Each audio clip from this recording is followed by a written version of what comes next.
नमो श्री गुरुदेव, नमो श्री गुरुदेव, नमो श्री गुरुदेव। बंधुओं, इस पंच कल्याण के माध्यम से एक बहुत ही महत्वपूर्ण ग्रंथ साहित्य का यहाँ पर विमोचन हुआ।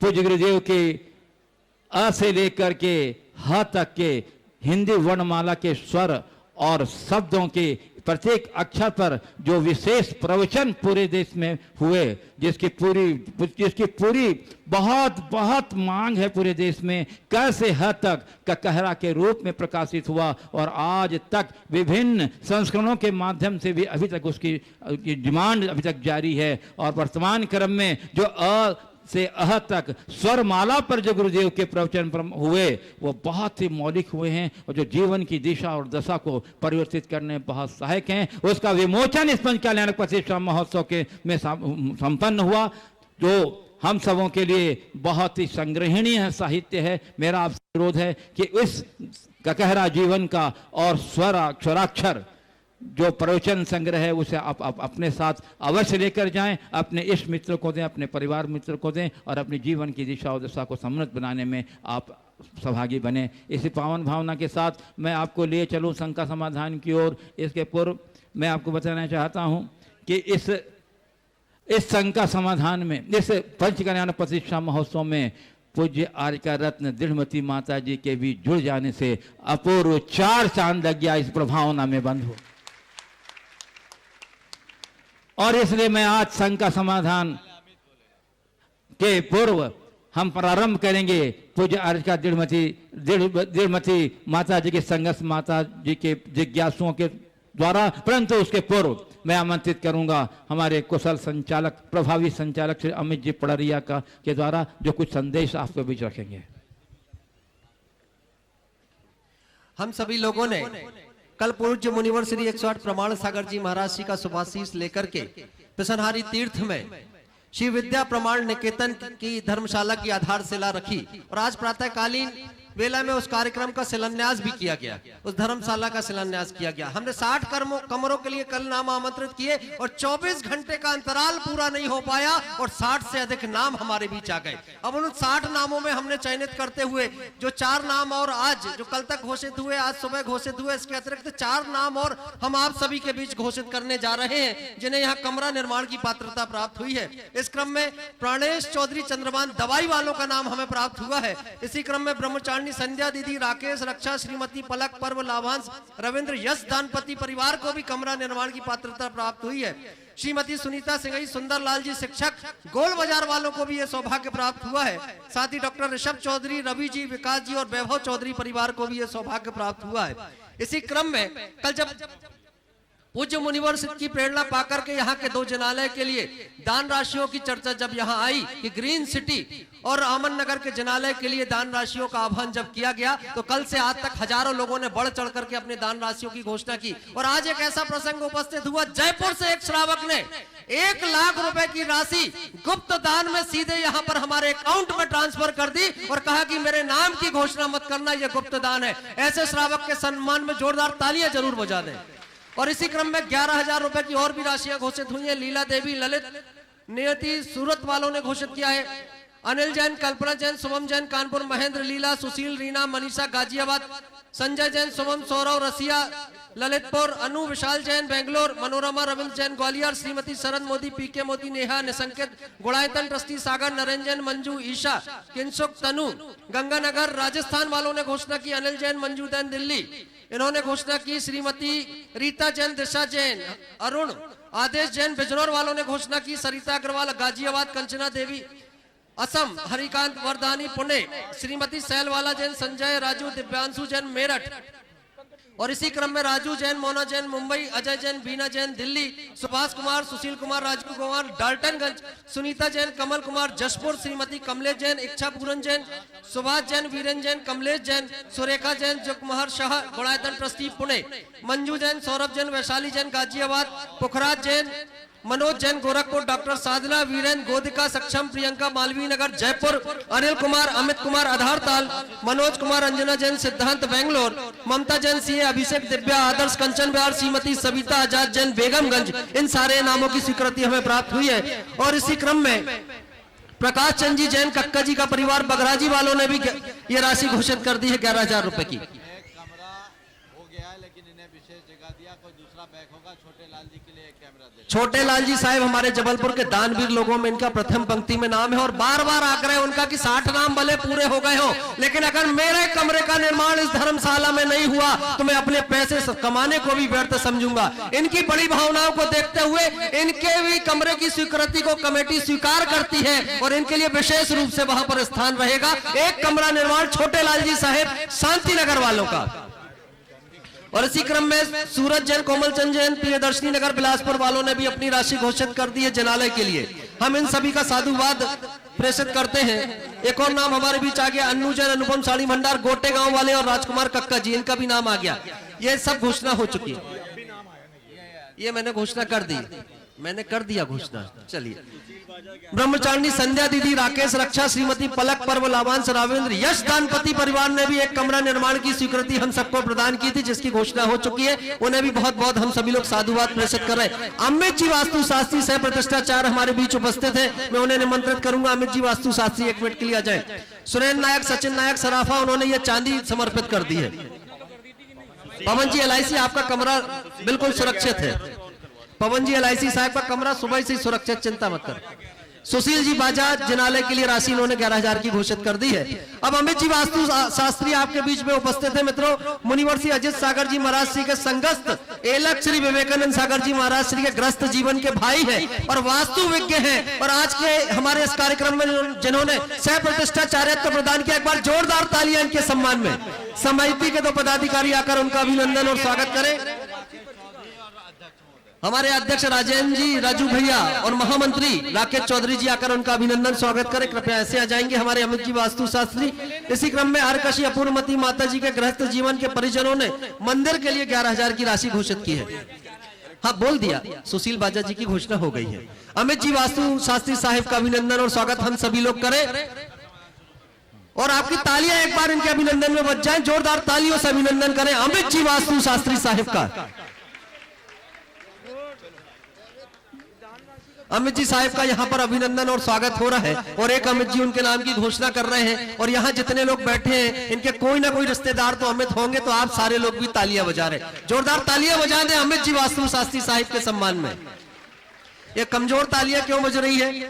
अरे लगे ना कि पंचकल्याण प्रतिष्ठा महोत्सव के पंडाल में हम बैठे हैं, जीवंत होकर के बैठे हैं। जो हाथ उठा करके जोरदार तालियां बजा दें। भैया चलो इधर करते रहेंगे सम्मान, आप लोग करिए। चलिए, और मैं चलता हूँ मंच पर विराजित पूज्य आर्चा संघ के चरणों में, और मैं प्रार्थना कर रहा हूँ पूज्य मननमती माता जी से कि अपने विद्वतापूर्ण जिज्ञासा से हम लोग को लाभान्वित करें। उसके बाद पूज्य समितिमती माता जी, नहीं समितिमती माता जी। नमोस्तु महाराज जी, नमोस्तु नमोस्तु नमोस्तु।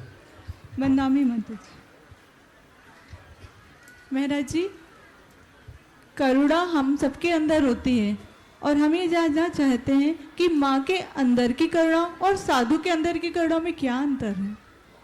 कल एक सवाल आया था, हमारी करुणा और सिद्धों की करुणा में क्या अंतर। आज पूछा है माँ की करुणा और साधु की करुणा में क्या अंतर है। देखिए, माँ की जो करुणा होती है वो ममता से प्रेरित होती है। माँ के हृदय में मातृत्व होता है, मातृत्व ममत्व से प्रकट होता है और ममत्व को पुष्ट करता है। और साधु के हृदय से जो करुणा झरती है वो मातृत्व नहीं, वह संवेदना की अभिव्यक्ति होती है। साधु के हृदय में बड़ी प्रगाढ़ संवेदना होती है, वे स्वयं की वेदना को बड़ी सहजता से झेल लेते हैं, पर औरों की पीड़ा को देखकर वो पिघल जाते हैं। तुलसीदास जी की ये पंक्ति इस संदर्भ में बहुत उपयुक्त प्रतीत होती है कि संत हृदय नवनीत समाना, कहा ही कविन पर कह नहीं जाना। कवि लोग कहते हैं कि संतों का हृदय नवनीत के समान होता है, पर ये कवियों का कहना ठीक नहीं। संतों का हृदय नवनीत के समान नहीं होता। तो कैसा होता है? नवनीत के समान नहीं होता, नवनीत जैसा कोमल नहीं होता, तो कैसा होता है? तो कहा संत का हृदय नवनीत के समान नहीं होता। क्यों नहीं होता? निज परताप द्रवे नवनीता, पर परताप हु संत पुनीता। नवनीत तब पिघलता है जब उसमें आँच आती है, संत तब पिघलते हैं जब औरों पर आँच आती है। ये संतों की करुणा। पूज्य समितिमती माता जी और उसके बाद पूज्य पथ्यमती माता जी।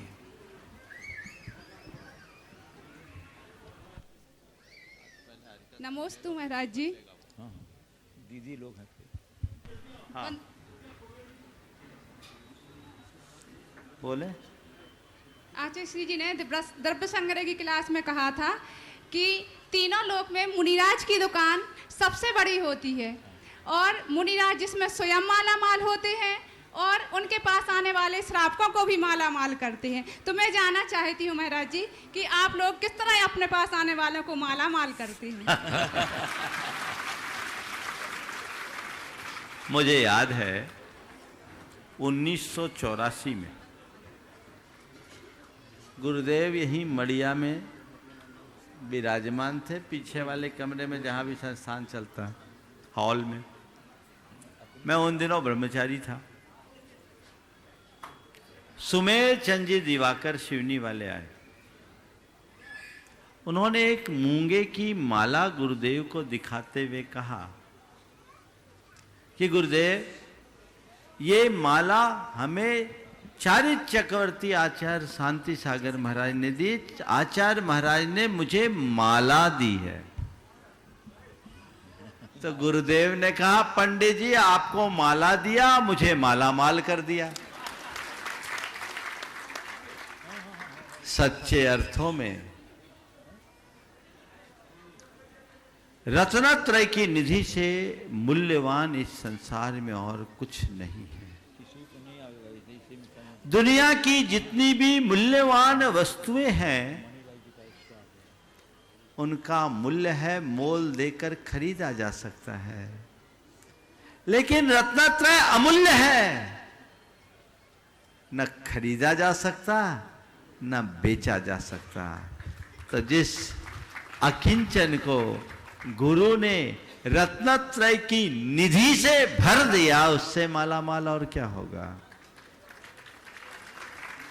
आप लोग नित्य की पूजा में कहते हो, दिन रात लुटाया करते हो, शम शम की अविनश्वर मणिया। पूछा है लोगों को माला माल कैसे करते हैं। ध्यान रखना, माल से कोई माला माल नहीं होता। मैं बात को दोहरा रहा हूं। माला माल वो नहीं जिसके पास बहुत माल है। माला माल वो है तुम्हारे पास माल भरा हो और दाम गिर जाए तो कंगाल हो जाओगे कि नहीं? हाँ, माल है, भाव गिर गए तो कंगाल। तो कीमत माल की है या भाव की? तो बस लोगों के हृदय में सद्भाव भर देना ही उन्हें माला माल करना है। ये हमारी दृष्टि है। पूज्य पथ्यमती माता जी और उसके बाद पूज्य शास्त्रमती माता जी। नमस्ते महाराज जी, बंदामी माता जी। आप आए, बाहर आई। मैं ये सोच रही कि आप ये बाहर सदा बाहर बनी रहे। महाराज श्री जी, जब किसी लड़की की शादी होती है और वह लड़की अपने ससुराल में रहती है, और ससुराल में रहते हुए यदि अचानक उसके घर में उसके माता पिता पहुंच जाएं या उसके भाई बहन पहुंच जाएं तो उसकी खुशी का पारावार नहीं रहता है। और वह नाच उठती है एकदम ही बहुत ज़्यादा, और सभी से कहती है आज मेरा भाई आया है। उल्लासित हो जाती है और सभी से कहती है आज मेरा भाई आया है, आज मेरा भाई आया है। बहुत खुश रहती है। ऐसे ही हम लोग चातुर्मास के बाद सोच रहे थे गुरुदेव के दर्शन मिलेंगे, लेकिन गुरुदेव के दर्शन नहीं मिले। हमारे दो दो भाइयों के दर्शन हुए, हमें दो भाई मिले हमारे लिए। तो हमारी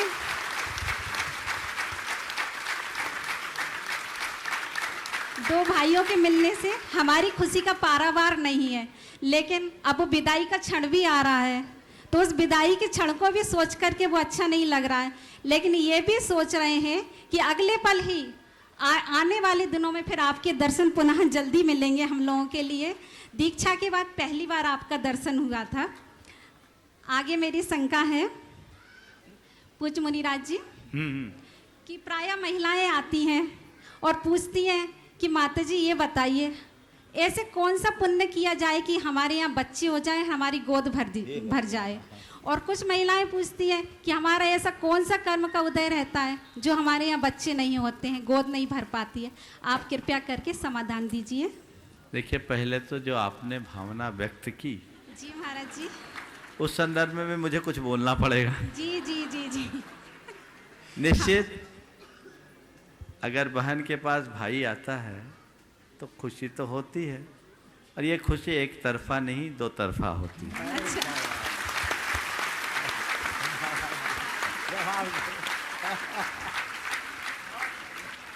अब रहा सवाल भाई के टिके रहने का,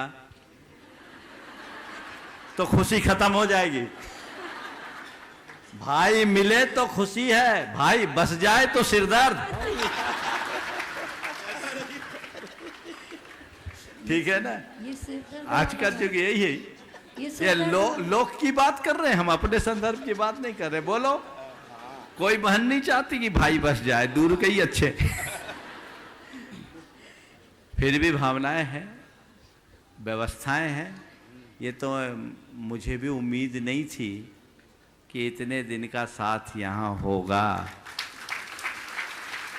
ये पीसनहारी की धरा का योग और आप लोगों की भावनाओं का प्रताप।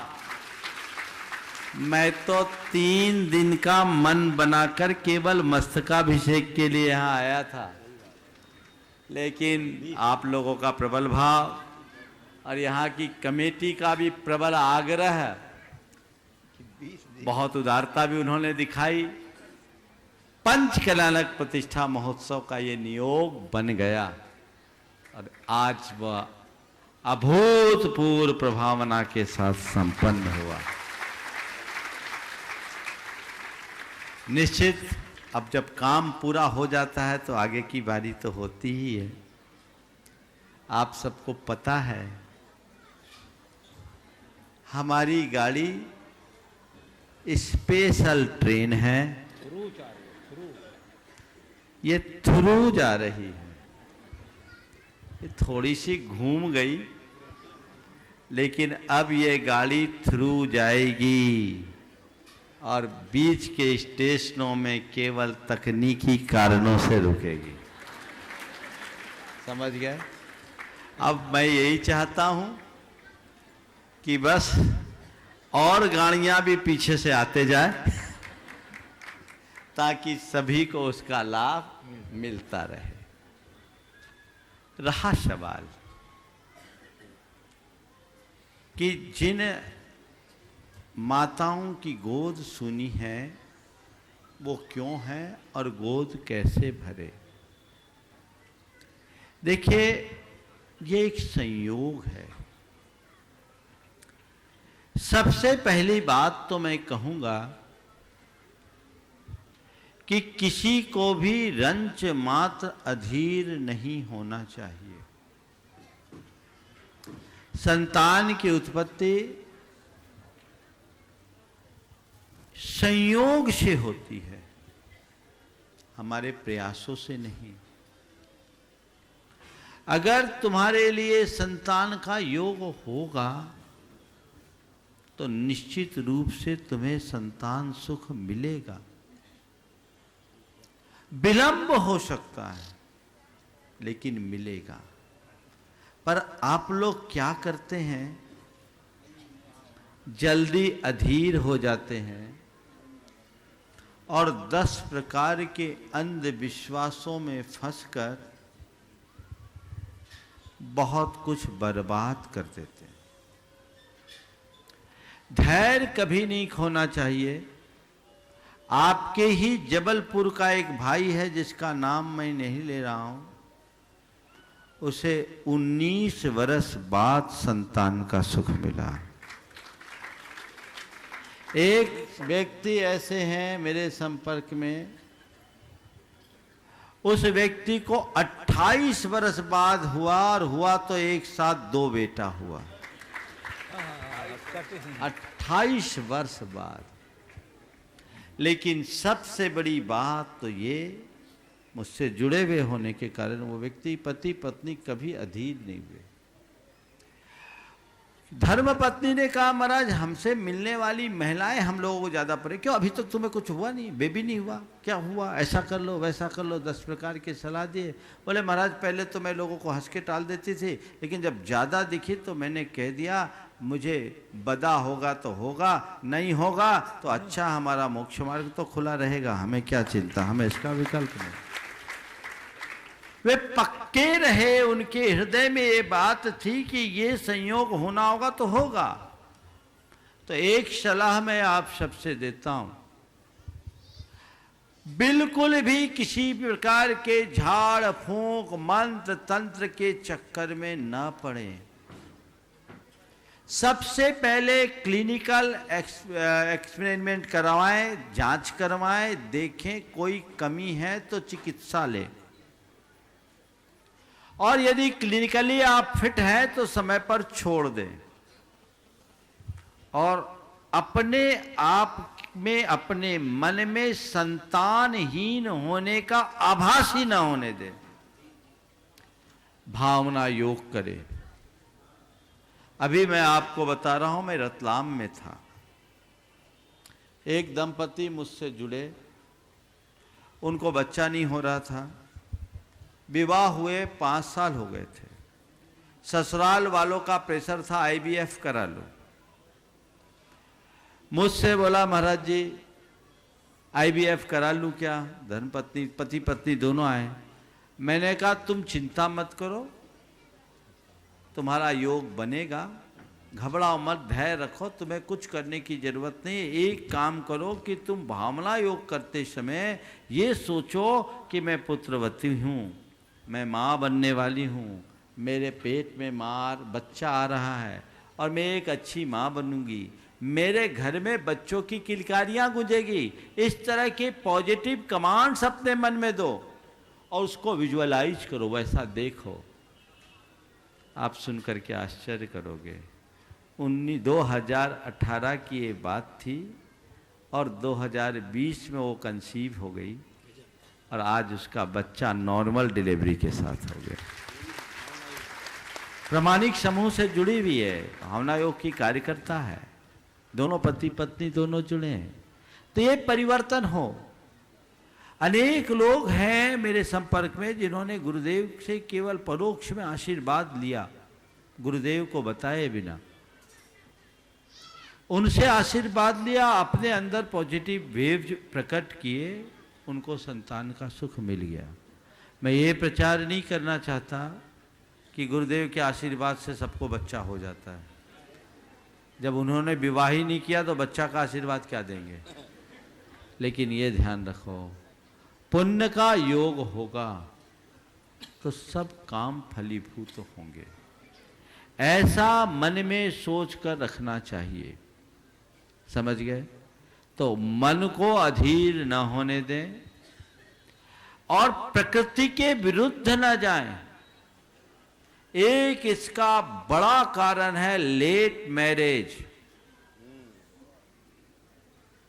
28, 30 साल हो जाते विवाह नहीं करते तो अंदर का तंत्र तो बिगड़ चुका होता है। ओवर स्ट्रेस ये दूसरा कारण है। बदली हुई बिगड़ी हुई लाइफ स्टाइल ये तीसरा कारण है। तो ये सारे कारण जुड़ेंगे तो ये समस्याएं तो आएगी। आज चाहे जो IVF की प्रक्रिया को अपनाते हैं अधीर होकर, और उसकी जो प्रोसेस है आप सबको पता है, मैं अपने मुंह से क्या बोलूं। बच्चा चाहिए तो धैर्य रखना चाहिए और बस अपने मन में पॉजिटिविटी रखनी चाहिए, परिणाम अच्छा है। पूज्य शास्त्रमती माता जी, आपको हम लोगों से मिलकर के प्रसन्नता हुई, तो हमें भी आपसे मिलकर के बहुत ज़्यादा स्नेह वात्सल्य मिला और प्रसन्नता हुई। बोलिए आचार्य गुरुवर श्री विद्यासागर जी महाराज की जय। पूज्य शास्त्रमती माता जी, उसके बाद पूज्य सिद्धमती माता जी।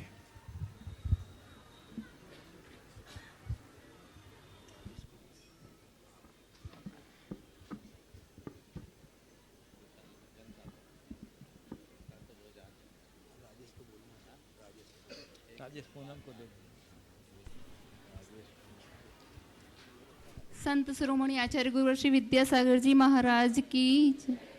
परम पूज्य मुनि श्री प्रमाण सागर जी महाराज की जय।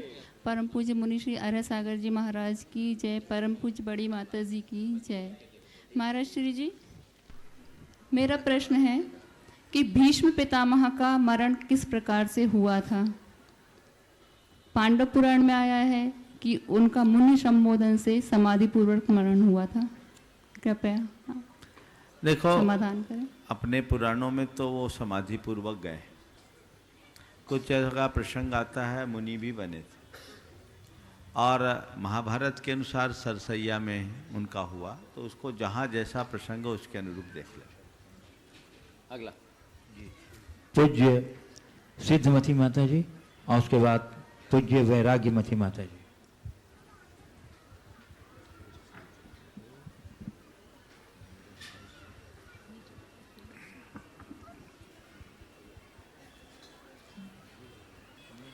संत श्रोमणी आचार्य गुरु विद्यासागर जी महामुनिराज की मुनि देव के चरणों में नमोस्तु नमोस्तु नमोस्तु। बड़ी माता जी को बदनामी।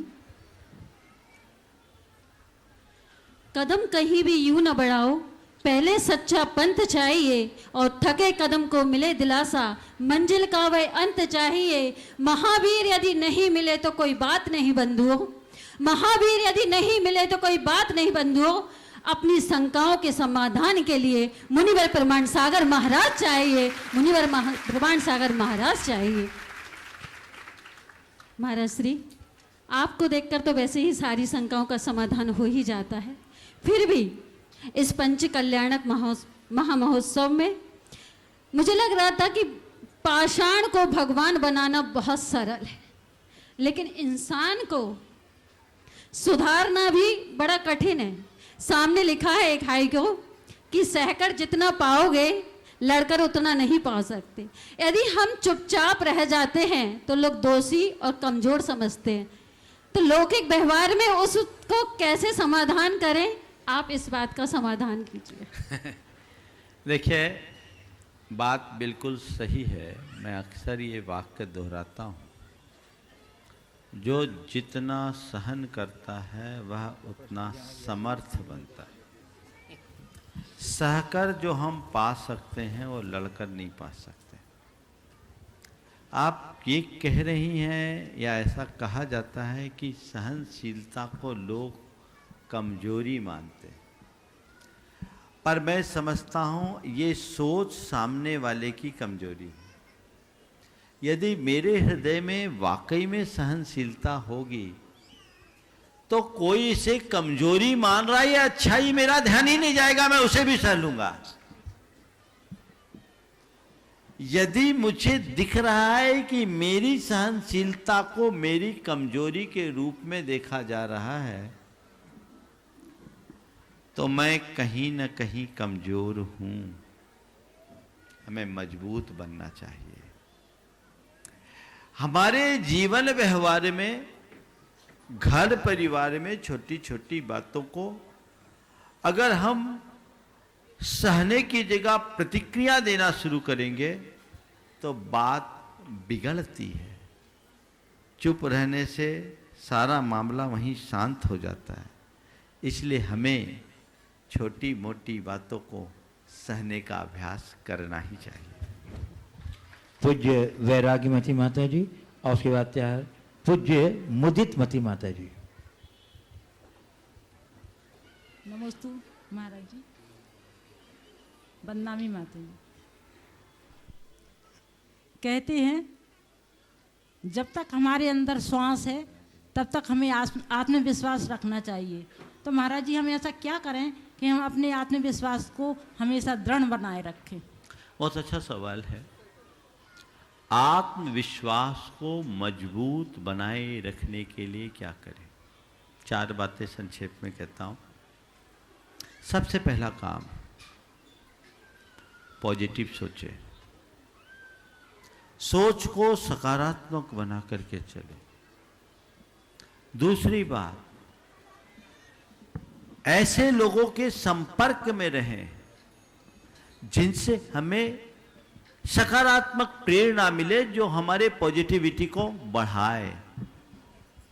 तीसरी बात, ऐसे लोगों से सुरक्षित दूरी रखें जो हमारा मनोबल गिराते हों, जो हमें नकारात्मक दिशा में ले जाते हैं। कुछ ऐसे रायचंद होते हैं, रायसेठ नहीं, रायचंद बोल रहा हूं, ऐसे होते हैं जो मन तोड़ते हैं। और चौथी बात, ऐसे लोगों के जीवन चरित्र को पढ़ें जिन्होंने अपने आत्मविश्वास के बल पर विषमतम परिस्थितियों को पार किया और बुलंदियों को छुआ है। हमारा आत्मविश्वास अपने आप बढ़ेगा। पूज्य मुदितमती माता जी, उसके बाद पूज्य विलक्षणमती माता जी, मुनिराज दय के विलक्षणामती माता जी। मुनिराज दय के चरण कमलों में नमोस्तु नमोस्तु नमोस्तु। पूज्य बड़ी माता जी के चरणों में बंदनामी बंदनामी बंदनामी। महाराज जी, वैसे शंका तो दूसरी थी, लेकिन उन्होंने कहा था आपका भी, तो हमें भी एक प्रश्न आया कि आपका मिलना या आपका सानिध्य पाना तो हमारे शाता कर्म के उदय से हुआ, तो मतलब बिछुड़ना क्या अशाता कर्म का उदय माने उसमें। और दूसरी बात ये है कि आचिशी ने एक हाइकु लिखा है, वैसे सब लोग कहते हैं कि जिसके जीवन में गुरु नहीं उसका जीवन शुरू नहीं। तो प्रायः देखा जाता है कि गुरु तो सब मानते हैं, बनाते हैं, चाहे लौकिक जीवन हो चाहे पारमार्थिक जीवन हो, पर गुरु की बात मानने में हिचकिचाते हैं। और आचिश्री ने भी एक हाइकु लिखा है कि व्यापक कौन, गुरु या गुरुवाणी, किससे पूछें? तो हम आपसे पूछना चाहते हैं प्राय जिज्ञासा के समाधान। सबसे पहली बात तो आपने ये की कि संयोग अगर साता के उदय से है तो वियोग क्या असाता का उदय। मैं इसे पलटकर कहता हूं, न मैं संयोग को साता का उदय मानता, न वियोग को असाता का उदय मानता। हाँ, संसारी प्राणी की दशा जरूर जानता हूँ। संयोग में साता का अनुभव करता है और वियोग में असाता का। हम अनुभव करते हैं। जब हमारे लिए अनुकूल संयोग दिखते हैं तो मन में प्रसन्नता आती है, और वो संयोग जब बदलते हैं तो मन में आकुलता आती है। इसलिए हर बात को, हर संयोग को हम पुण्य पाप से नहीं जोड़ सकते। कहने में आता है कि हमारे लिए पुण्य के योग से गुरु का सानिध्य मिला। निश्चित शुभ संयोग, अनुकूल संयोग पुण्योदय में मिलते हैं, लेकिन सभी संयोगों को पुण्य पाप से नहीं जोड़ना, नहीं तो वैसे ही होगा कि हम गए तो आप लोगों के असाता का उदय लाने का आरोप मुझ पर आएगा, और फिर इसमें तो सबसे ज्यादा आरोप हमारे गुरुदेव पर जाएगा, जिनने दीक्षा देके आप सबका बिहार कराया, रोते रोते निकले। तो सबसे ज्यादा आरोप किन पर आएगा? हाँ, तो उन्होंने क्या कहा? जो संयोग में सुखी होता है वो वियोग में दुखी होगा ही होगा। इसलिए जीवन को सदाबहार सुखी बनाए रखना चाहते हो तो न संयोग में हर्ष करो, न वियोग में विषाद। ये हमारा धर्म है। संयोग वियोग में स्थिरता, यही हमारी आध्यात्मिक साधना है। हम आप सब जितने भी संसारी प्राणी हैं, ये क्या है? नदी नाव संयोग है। सबका अपना अपना डेस्टिनेशन फिक्स है। कब किसकी बारी आ जाए और कौन कहां उतर जाए कोई पता नहीं। इसलिए इस सच्चाई को स्वीकार करते हुए राग भाव से मुक्त होकर वीत राग भाव का आश्रय लेना चाहिए। क्योंकि ये राग भाव अंततः आकुलता देता है। आध्यात्मिक दृष्टि अगर अंतर में जम जाए तो जीवन में एक अलग प्रकार की सहजता होती है और हमें उसी सहजता का रस लेना चाहिए। फिर आपने पूछा व्यापक कौन, गुरु या गुरु वाणी? मुझसे पूछोगे तो मैं तो ये कहूँगा गुरु से ज़्यादा व्यापक गुरु वाणी है। सूर्य से ज़्यादा प्रताप उसके प्रकाश में होता है, किरणों में होता है। हमारे लिए गुरु कब उपयोगी है? जब गुरु की वाणी हम सुने और अपने जीवन को रूपांतरित करें।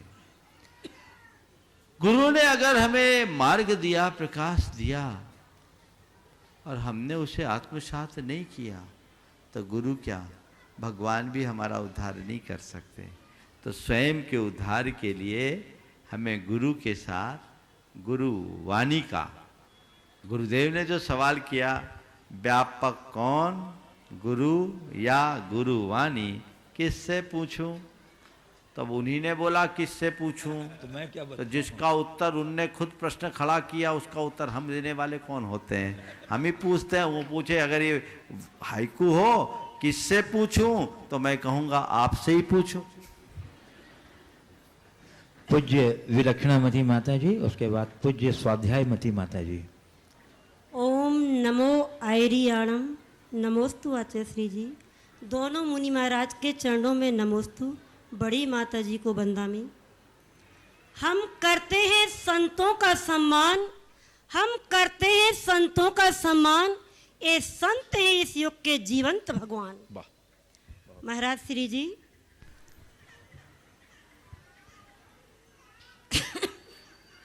हम सभी माता जी यहाँ पर दर्शनार्थी बनकर दर्शन करने आए थे पंच कल्याणक प्रतिष्ठा महोत्सव में।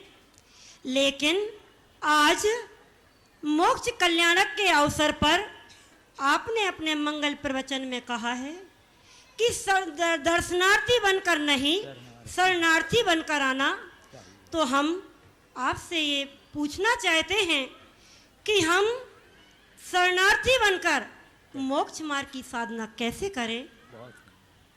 अरे अभी शरणार्थी बनने के लिए बचा क्या? आप तो शरणार्थी बनी हैं हो, तभी तो सबके लिए दर्शनार्थियों की होड़ लगी है।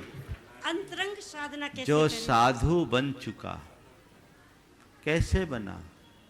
जब गुरु के दर्शनार्थी बनकर आई होती तो नीचे ही बैठी होती। शरणार्थी बनकर गई, गुरु की कृपा हो गई तो आज आपके हाथ में ये आरिका की मुद्रा आ गई। ये कम बड़ी बात नहीं। ये बात मैंने आम जनों के संदर्भ में कहा था और पूरे जीवन साधु जीवन में भी ये लागू होती। गुरु को हम स्वीकार करें तो शरण भाव से स्वीकार करें। जब तक शरण भाव हृदय में नहीं आता, शरणम प्रपद्ये की वृत्ति अंतरंग में प्रकट नहीं होती, तब तक गुरु के प्रति सच्चा समर्पण नहीं होता और समर्पण के अभाव में आध्यात्मिक जीवन का उत्थान असंभव है। इसलिए हमें गुरु के प्रति तो शरणागत होना ही चाहिए। और एक बात और बताऊं, शरण एक की ही होना चाहिए, 10 की नहीं। बस एक साधे सब सधे, सब साधे सब जाए। पूज्य स्वाध्यायमती माता जी, उसके बाद पूज्य समुन्नत मती माता जी। पंचम युग के साक्षात भगवान आचार्य गुरुदेव श्री विद्यासागर जी महाराज की जय। महान धर्म प्रभावक, महान प्रज्ञावान श्रमण पूज्य श्री प्रमाण सागर जी महाराज की जय। पूज्य श्री अरह सागर जी महाराज की जय। प्रज्ञावान श्रमणी आर्का रत्नी 105 श्री दृढ़मती माता जी की जय। महाराज श्री जी, हमारा प्रश्न ये है कि कोई व्यक्ति रात्रि भोजन भी नहीं करता और प्रतिदिन अभिषेक पूजन भी करता है, अष्टमी चतुर्दशी व्रत भी करता है और खूब धर्म करता है, लेकिन धर्म करते करते भी उस पर आर्थिक संकट या शारीरिक संकट आ रहे हैं, तो उस समय वो अपने मन को कैसे समझाए और शांति प्राप्त करे और धर्म में भी दृढ़ रह सके, इसका समाधान कीजिए महाराज जी। देखिए, बड़ा ज्वलंत प्रश्न है और अक्सर ये सवाल उठता है। लोग कहते हैं इतना धर्म करने के बाद भी संकट है, तो धर्म करने से फायदा क्या? मैं कहना चाहूंगा कि हमें सबसे पहले धर्म की अवधारणा को ठीक तरीके से समझना चाहिए। हम लोगों को बचपन से एक गलत बात सिखाई गई, ये समझाया गया कि धर्म करोगे तो संकट टलेंगे, धर्म करोगे तो कोई दुख दारिद्र नहीं होगा। और तो और जाने दो, जब बच्चे बहुत छोटे थे, रिजल्ट आने वाला, बेटा जा मंदिर जा तो रिजल्ट अच्छा आएगा, ये सिखाया गया। जबकि पेपर जज चुका है, मार्कशीट बन चुका है, केवल डिक्लेरेशन की देर है। लेकिन ये बातें हम लोगों के दिल दिमाग में बैठा दी गई और उसके परिणाम स्वरूप जब कुछ प्रतिकूल निमित्त घटता है, प्रतिकूल संयोग बनते हैं, तो लोगों की धर्म से श्रद्धा डगमगाने लगती है। पर मैं आप सबसे कहता हूं, अनेक बार इस मंच से कह भी चुका हूं, धर्म संबंधी अपनी अवधारणा बदलनी चाहिए। धर्म का मतलब ये नहीं कि जो धर्मी है उसके जीवन में कोई दुख संकट नहीं आएगा।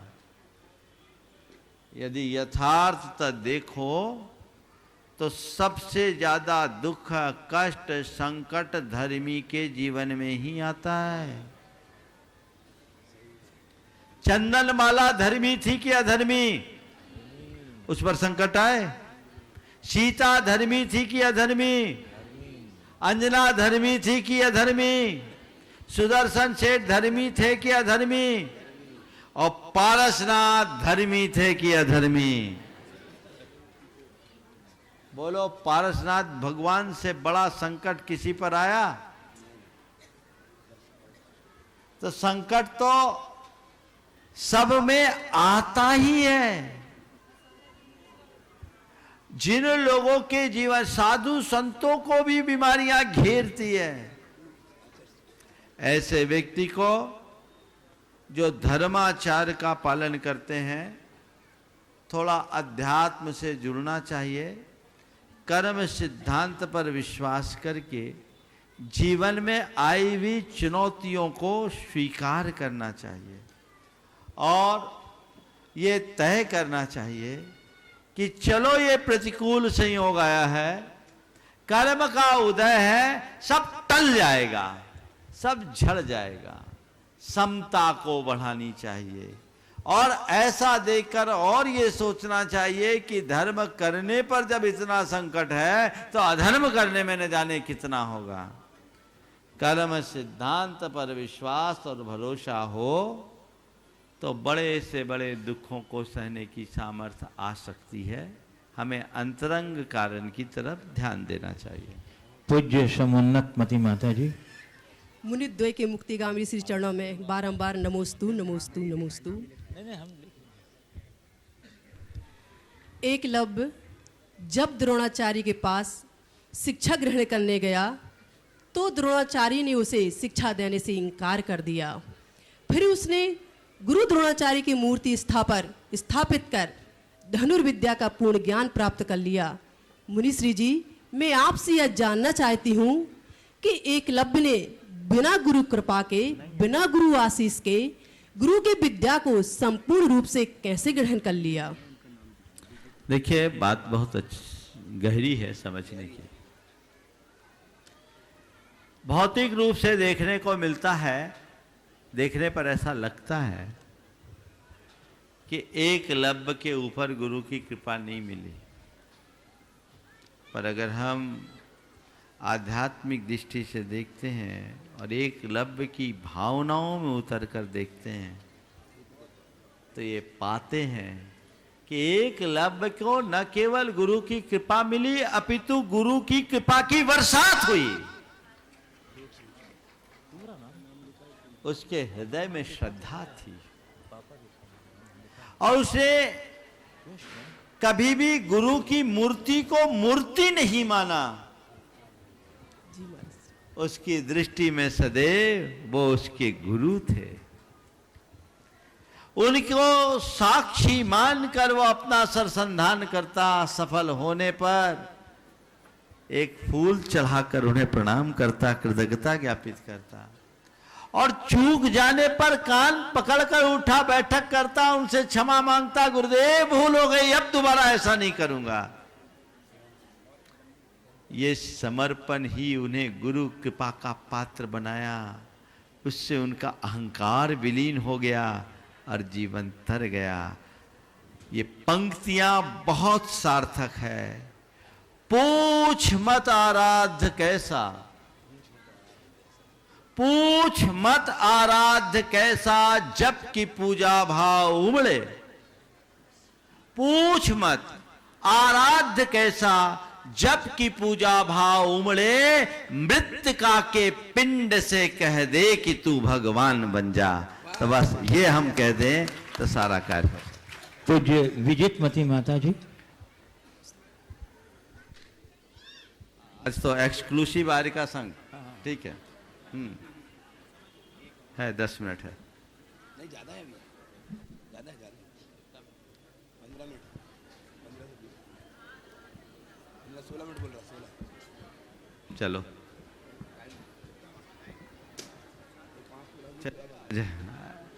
उधर एक्सटेंशन हो जाएगा आज, चलने देना जब तक चले।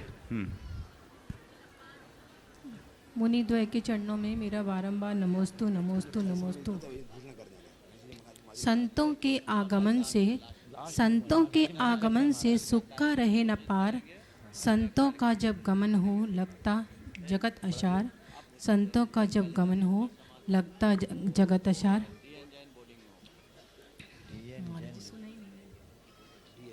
महाराज श्री। हाँ बोलो। संतों के आगमन से सुख का रहे। सुन लिया मैंने। हाँ, ध्यान दोनों तरफ रहता है। हाँ महर्षि जी, हमारा ये प्रश्न है कि जब लड़की के मायके पक्ष में सिर्फ देव शास्त्र गुरु को ही पूजा जाता है, लेकिन जब लड़की की शादी हो जाती है तो वहाँ पर कुल देवताओं की आराधना होती, उस समय उस लड़की के साथ वह क्या करे? ये हमें बहुत दिन से ये प्रश्न आ रहा है हमारे। देखो, बहुतों के साथ ऐसी समस्याएं होती है, उनको विनम्र और दिल रहना चाहिए। घर परिवार के लोगों को समझा देना चाहिए कि मेरी जो आस्था है मैं उसके अनुरूप अपना काम कर रही हूँ। मैं घर की किसी भी परंपरा के साथ किसी तरह का छेड़छाड़ नहीं करना चाहती, लेकिन मैं चाहती हूँ कि मुझे मेरी धार्मिक स्वतंत्रता दी जाए। घर की क्रियाएं जो घर के लोग करते हैं करने दें, हमें हमारी तरीके से जीने दें। यही इसका एक सुगम रास्ता है। न तो लड़ना चाहिए, न विवाद करना चाहिए और न ही बहना चाहिए, स्थिर रहना चाहिए। बंधुओं, मैं यहाँ उपस्थित श्रद्धालुओं की जनमानस की भावना और जो टीवी से जुड़े हुए हैं उनकी जनमानस की भावना को ध्यान में रखते हुए मंच पर विराजित पूज्य आर्यरत्न दिलमती माता जी के चरणों में प्रार्थना निवेदित करता हूँ कि हे माता जी, अपने विविधतापूर्ण शंकाओं से हम सबको लाभान्वित करें। परम पूज्य दिलमती माता जी। नमस्ते महाराज श्री जी।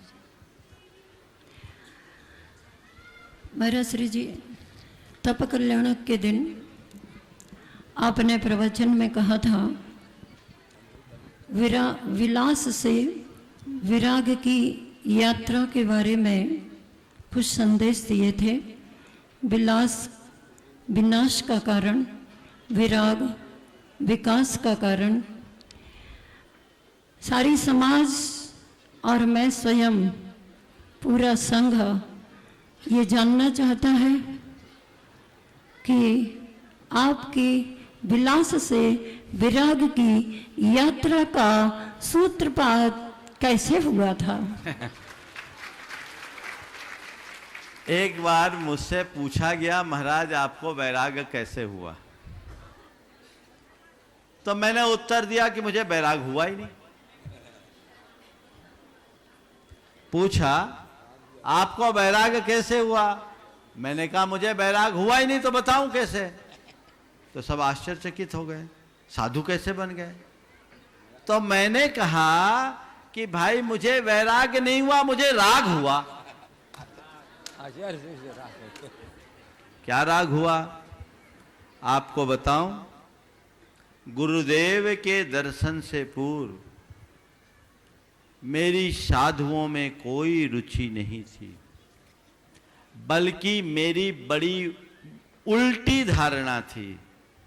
मैं ये सोचता था जिन्हें कोई काम नहीं होता वो साधु संत बन जाते हैं। मैं किसी साधु संत की वंदना में होश संभालने के बाद नहीं गया।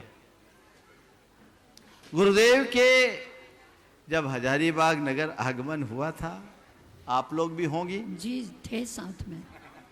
हमने सुना कि आचार्य विद्यासागर महाराज जैनों के सबसे बड़े आचार्य आ रहे हैं। उनके साथ 40 बाल ब्रह्मचारिणियां हैं सागर की, वो भी आ रही है। हमने कहा ये आचार्य तो बहुत देखे, ये बाल ब्रह्मचारिणी क्या होती है? तो उस समय हमारे बोर्ड एग्जामिनेशन का टाइम चल रहा था और जनवरी का महीना था, मार्च में बोर्ड था। तो उस समय हम पढ़ाई के अलावा और कुछ काम नहीं करते थे। पर मेरे दो मित्र थे, मालूम पड़ा हजारीबाग से 10 किलोमीटर दूरी पर आहार होना है। हमने कहा चलो ये बाल ब्रह्मचारिणी देख के आते हैं। और बाल ब्रह्मचारिणी को देखने के लिए गए और उस समय आचार्य महाराज का आहार चल रहा था। उन पर मेरी पहली दृष्टि पड़ी, समझ लो मैं उसी दिन उनका हो गया। मेरे मन में एक भाव आया कि इस जीवन में मनुष्य का यदि कोई सर्वश्रेष्ठ रूप है तो बस यही है। मैं मुग्ध हो गया, जिसको बोलता हूं सम्मोहित हो गया।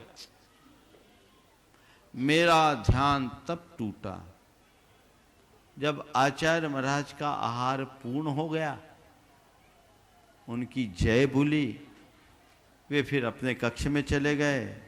बिहार में लोगों को हड़बड़ी थी और हमारे भी पेट में चूहे कूदने लगे थे, तो हम भी चल दिए। फिर बाल ब्रह्मचारी को भी भूल गया। फिर बाल ब्रह्मचारियों को फिर 3 दिन गुरुदेव हजारीबाग में रहे और मैं 3 दिन सब काम छोड़कर उनके साथ रहा। जीवन में पहली बार 20 किलोमीटर पैदल चला। फिर वो ईश्वरी चले, शिखर जी ईश्वरी रहे, हमारी अपनी पढ़ाई का टाइम चलता रहा। और उसके बाद कभी गए भी तो बस दर्शक दीर्घा में दूर बैठकर। लेकिन उसके उपरांत जब गुरुदेव का शिखर जी से बिहार हुआ और छत्तीसगढ़ आए, संयोग से इस बीच मेरा भी दुर्गाना हुआ। और यहां आने के बाद गुरुदेव से मेरा जीवंत संपर्क बना। उस समय बहुत छोटा था, मूछें भी नहीं निकली थी, पर उस समय मैं गुरुदेव से प्रश्न किया करता था और वे मुझे बहुत प्रसन्न भाव से समझाया करते थे, उत्तर देते थे। नतीजा ऐसा कि मुझे लगा कि इस जीवन में कुछ पाना है तो हमें इनका हो जाना चाहिए। इस जीवन में कुछ पाना है तो हमें इनका हो जाना चाहिए। और एक दिन मैं गुरु चरणों में चला गया, श्रीफल भी लेके जाने की अकल नहीं थी, और नमन करते हुए कहा, गुरुदेव मैं आपके संग में रहना चाहता हूं। नीचे से ऊपर तक बेधती निगाहों से देखा, स्कैनिंग कर डाली। संग में रहना चाहते हो? जी। क्या नाम है, कहाँ रहते हो, क्या पढ़ते हो? बता दिया। सोच लो, कहीं ऐसा ना हो कि हम तुम्हें संग में रख ले और तुम्हारे घर वाले तुम्हें ले करके चले जाएं। मैंने कहा गुरुदेव, यही शब्द थे मेरे, बहुत कुछ सोच समझकर आपकी शरण में आया हूँ। मुझे पूरा विश्वास है उनकी हर चेष्टा औपचारिकता मात्र सिद्ध होगी। और तब उन्होंने कहा अच्छी बात है। ये उस समय के शब्द थे, ये राजनांद गांव की बात है, 4 मार्च 1984। और उन्होंने कहा ठीक है, बहुत अच्छा है, 2 वर्ष का व्रत ले लो। ठीक है, मैंने कहा ठीक है गुरुदेव। बोले काय उत्सर्ग कर लो। हमने काय उत्सर्ग कर लिया। काय उत्सर्ग पूरा हुआ, कहा 2 वर्ष में शास्त्री बना देंगे। गुरुदेव ने कहा था 2 वर्ष में शास्त्री बना देंगे। मैंने सोचा शास्त्री होगा कोई ब्रह्मचारी से ऊंचा पद। उस समय मुझे ये भी समझ नहीं थी, लेकिन उनकी कृपा बरसी। ड्रेस बदलकर मैं गुरु चरण में गया तो तुरंत कहा इन्हें तत्वार सूत्र दो। और पहले दिन से मेरी पढ़ाई गुरुदेव ने अकेले को तत्वार सूत्र से कराई। उन्होंने 5 मिनट का संबोधन दिया और कहा यह तत्वार सूत्र जैन आगम का मूल ग्रंथ है, इसमें इसका अगर अच्छे से अध्ययन करोगे तो किसी भी ग्रंथ में प्रवेश करने में कठिनाई नहीं होगी। और 4 सूत्र पढ़ाए मूल सूत्रों से अर्थ वाला। मुझे तो धर्म ध्यान की पुस्तक दी थी सनत ब्रह्मचारी ने। और दूसरे दिन मैंने पूरी जैसा गुरुदेव ने बताया था वैसी व्याख्या उन्हें सुना दी। और फिर ये क्रम चला, पूरा तत्वार सूत्र मुझ अकेले को गुरुदेव ने पढ़ाया। ये उनकी कृपा। वहां से शुरुआत हुई, तब जाना वैराग्य क्या है। इसलिए राग से वैराग्य की जो बात है, तो मैं ये कहूँगा गुरु का राग भी वैराग्य का बहुत बड़ा निमित्त बनता है। और आज मैं समझता हूँ मार्ग सम्यक्त क्या कहलाता है। ये गुरुदेव की कृपा है और मेरे जीवन में जो कुछ भी घटा है उनकी ही कृपा से घटा है। ब्रह्मचारी नहीं, इधर से। हाँ हाँ, अभी आप उत्तर दें या नहीं दें, बाद में नहीं चलेगा, अभी 10 मिनट और चल सकता है। नहीं, बस बहुत दिनों से मेरे मन में विचार है, जहाँ कहीं भी समाज में जाते हैं, चाहे छोटा गांव हो, शहर हो या महानगर हो, नगर हो, समाज के बीच में बहुत सारी ऐसी विसंगतियाँ होती हैं जिनके समाधान के लिए हर जगह एक प्रकार का कोई समाधान नहीं मिलता है।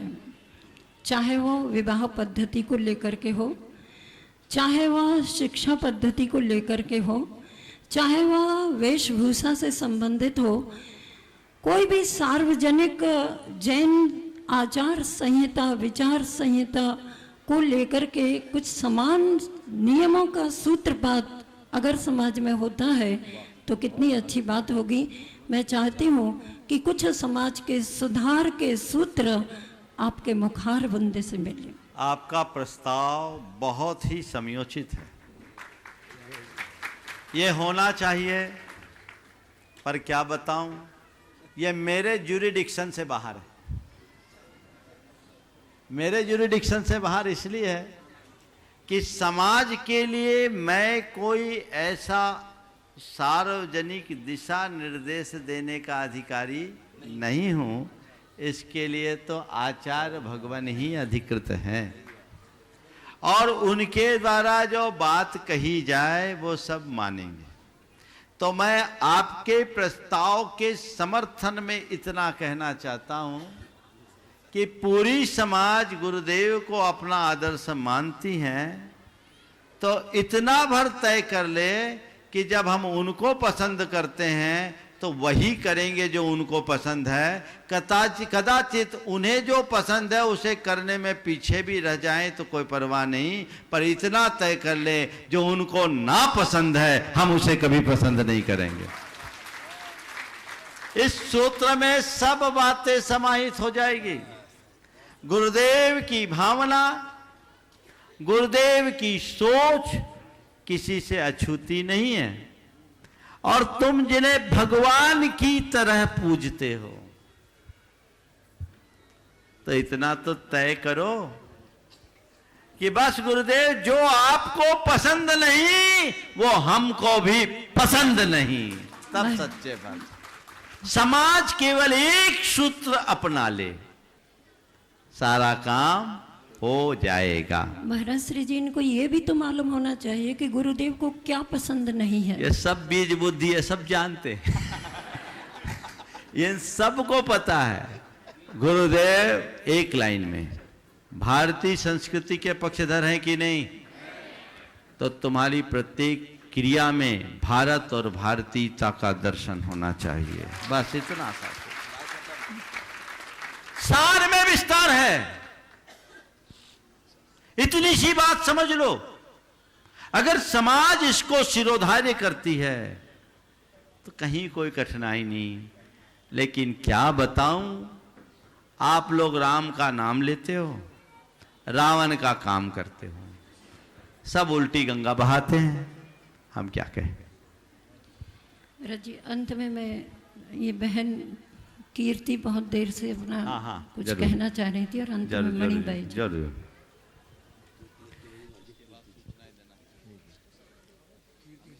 दय मुनि महाराजों को नमोस्तु नमोस्तु नमोस्तु, बड़ी माता जी को बंदामी बंदामी बंदामी, सभी आरिकाओं को बंदामी बंदामी बंदामी। महाराज श्री जी, आचार्य श्री के द्वारा एक रचना जिसका नाम है नर्मदा के नरम कंकड़, इसका क्या अर्थ है ये मैं जानना चाहती हूँ। देखिए, बड़ी गूढ़ छायावादी कविताओं का संग्रह, और गुरुदेव ने 1980 में इसे सजा। एक नर्मदा नदी बह रही है, अगर हम उसे सामने लेते हैं तो एक नदी है, और उसके अंदर रहने वाले जो नर्म कंकर हैं वे उत्तरोत्तर अपनी उन्नति करके जीवन का चरम विकास कर सकते हैं। दूसरा अर्थ, नर्मदा हमारे भीतर की चेतना है। नर्म यानी जो सुख को देने वाली है वो नर्मदा हमारे भीतर की चेतना है, और उस चेतना के जितने भी गुण हैं वो उसके नर्म कंकर हैं। हम उन कंकरों को उद्घाटित करें तो जीवन शंकर बने। नमोस्तु बंधु। हाँ, एक मिनट। इस प्रकार आज बंधु पंचकल्याणक प्रतिष्ठा महोत्सव सानंद संपन्न हुआ, और मड़िया जी का यह प्रवास बहुत भव्यता के साथ संपन्न हुआ। इस प्रकार आज के इस सत्र को परम पूज्य गुरुदेव के चरणों में नमन अर्पित करते हुए यहीं पर विराम। बोलिए परम पूज्य आचार्य गुरु श्री विद्यासागर जी महाराज की।